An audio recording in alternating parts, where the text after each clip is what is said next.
When I first got into watches years ago, everyone raved about the Orient Bambino as the ultimate starter dress watch. But I never really liked it. It always felt a little bit too big and probably a little bit too plain for my taste. So I thought I would never own a Bambino until this one here. And I think this is the best Bambino ever, and it might stay in my collection, although I bought it solely for the review. Before we dive into the details, my likes and dislikes, let's talk a little bit about the Orient history and why this brand deserves your attention. Because if you're like me, sometimes it helps to know the backstory of a brand before you start appreciating the watch. So by the end of this video, I hope you consider Orient alongside with your Seiko as your Japanese-made watches. Let's go. The Orient story started way back in 1901 when Shogo Yoshida opened the Yoshida watch shop in Tokyo, mainly selling imported pocket watches. And by 1920, he founded Toyo Tokei Manufacturing to produce clocks and gauges. They kicked off wristwatch production in 1934 and built a big Hino factory in 1936. And after the war, financial struggles shut them down in 1949. But in 1950, the Hino factory crew regrouped as Tamakeiki Company, becoming Orient Watch Co. by 1951. They brought in Tamotsuku Aoki, a University of Tokyo professor and a watch industry legend, who made their watches way more reliable. In 1955, they released a movement known as the center-second T-type movement, where the second hand sweeps from the center, like most watches today, instead of a small subdial like these Bambinos.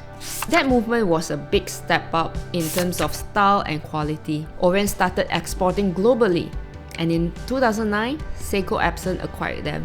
But they still operate semi-independently, creating their own movements in-house until today. The Bambino series is one of their more popular lineups, focusing on vintage-inspired dress watch that's budget-friendly. It has pretty varied catalogue with different iterations, with slight changes in terms of dial colors, different types of hands, but most of them were 40mm or larger, which I think is a bit too big for a dress watch, and especially for a female watch wearer like me. So when Orient dropped the 38mm in 2022, it was a game changer, getting tons of love because it's smaller, it's more wearable, and in 2024, guess what? Orient combined the best parts, in my opinion, best parts of the previous Bambino models, the Roman numerals from the version 2, the small second subdial, and the 38mm case dimension, and voila! Here it is. So this model comes in these 4 colors. My personal pick is this black one here. So unboxing this, I got a standard Orient box, which was a bit surprising because I thought I'll get those coffin style cases. Oh well, moving on. When I first saw the watch, I went, wow, this is way better than any photo or video. For your info, it was my first time checking this watch hands-on. I almost got the cream one for its classic look, but I'm very glad that I went with the black one. I love how contrasty and legible it looks. But then, weird thing is, it's so reflective, it's pretty hard to capture this on camera, but when you look at hands-on, it's really legible, okay? It's really contrasty and it's really legible. I'll try my best to have some cool, very nice and accurate B-rolls here. So now let's dive in deeper into the design and specs. This watch is a gorgeous dress watch. Like I mentioned during my unboxing, the silver applied Roman numerals and the silver sunburst subdial really pop with this color. I love the detailed minute track at the outer part of the dial, giving it a bit like chronograph-like edge. The silver dolphin hands add a touch of elegance. The minute hand, however, looks bent at close examination, but this is due to the dome mineral crystals distortion, a pretty common look in vintage watches. So they're not actually bent. A white date calendar at the 3 o'clock might be polarizing to some, but I find it practical, and also I don't find it really disturbing the symmetry of this watch. The small second sub-dial at 6 o'clock with a blue hand adds a little bit more vintagey classiness. In my opinion, this adds an interesting visual when you glance at your watch. The Orient logo with a red accent and automatic printed below might be polarizing, as some dislike the Orient logo, but I think for this watch it works. For info, there is no lume, and this watch is only splash proof at 3 bar of water resistant, which is expected because this is a dress watch after all. The case measures about 38mm with 12mm thickness, 44mm lug to lug. The case has nicely brushed sides, a polished top, and a signed push-pull crown. Flipping it, the in-house F6222 automatic movement is visible through a pop-off transparent case back, as there are no notches here.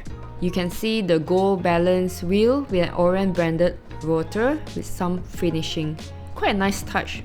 This movement beats at 21,600 beats per hour with a 40-hour power reserve. Pretty standard at this price range. The 20mm lug width is a win for Bambino fans out there who are simply too tired of their odd lug width. It comes with a black alligator style leather strap at the sign buckle. Pretty rigid, but it's still not bad for this price. It's alright. However, on my 15cm wrist, I'm using the last hole on the strap, so smaller wrists might need an aftermarket one. Good thing that it's 20mm. It's very easy to find straps out there. Here's a shot of my husband's 16cm wrist. It still looks awesome. So I think this size suits him perfectly.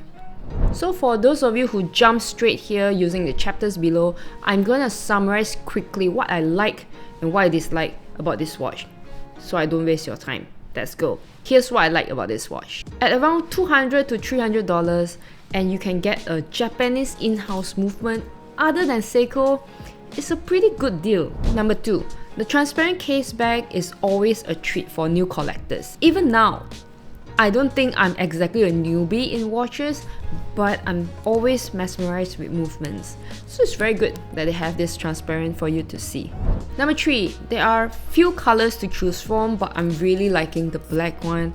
To me, it looks both contemporary and vintage at the same time.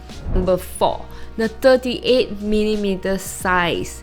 This is such a good size for a dress watch. And finally, a Bambino that is wearable. I know most of my audience are men, but hey, consider buying this. Because at this size, both you and your female loved ones can actually wear it. There are 2 things that I dislike about this. The strap. The strap's okay, but I wish it had a quick release bar. And for those who have smaller wrists like mine, you probably have to buy another strap, because even for me at 15cm, I'm already wearing the last hole of the strap, and it fits just right. But at 20mm, it's not hard to get an aftermarket strap. Number 2, this is super nitpicky, but the rotor and the winding are very loud. They don't sound very refined. It doesn't bother me exactly, but I just want to include this for your info. Let's see if you can hear it.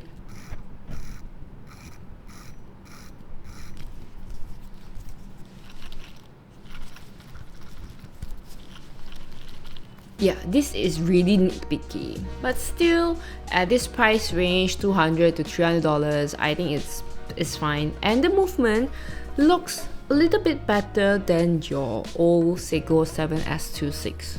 This watch is not for you if Roman numerals aren't your thing and the white date bothers you.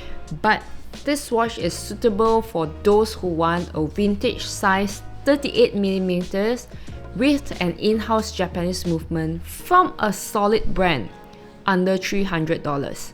In fact, at the time of making this video, Amazon and Joma Shop have them for around $200 to $240. In fact, the black one is $239, but the cream one's $200.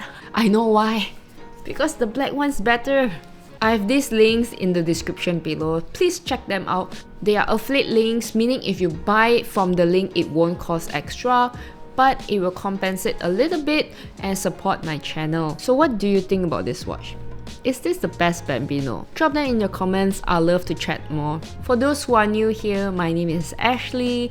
I'm a mom to a 1-year-old, and this is my happy place where I talk anything about watches, about watch collecting, about watchmaking, and my new hobby of taking apart and reassembling movements. It's pretty fun. Check out my shorts for that. Please like this video if this is sort of content that you would like to reach to more audience. Thank you very much. Subscribe for more videos like this. Thank you again for your support. I'll see you guys in the next one. Bye bye.